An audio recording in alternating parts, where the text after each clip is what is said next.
Bonjour à tous et bienvenue aux vidéos de l'Écomarché d'octobre, une revue mensuelle de l'actualité dans le secteur des grains.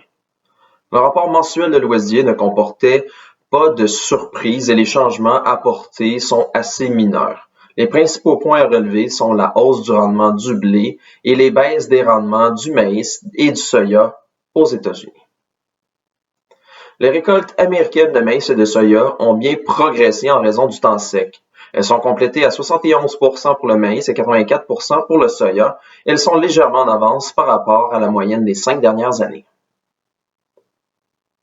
Les ventes américaines de soya à la Chine accusent de sérieux retards. Si on exclut les 2 premières années de la guerre commerciale, les ventes accumulées américaines de soya à la Chine à cette période-ci de l'année sont à leur plus faible niveau depuis 2008-2009.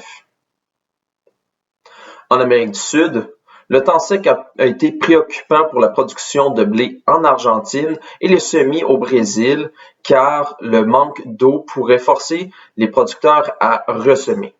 Au Brésil, les semis de soya sont complétés à 40% et en Argentine, les semis de maïs sont terminés à 22%.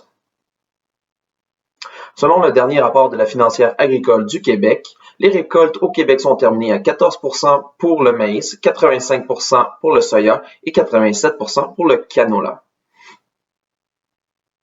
La base locale pour livraison à la récolte est demeurée stable à 15 cents US le boisseau pour le maïs et a diminué de 7 cents US le boisseau pour le soya pour s'établir à moins 49 cents US le boisseau.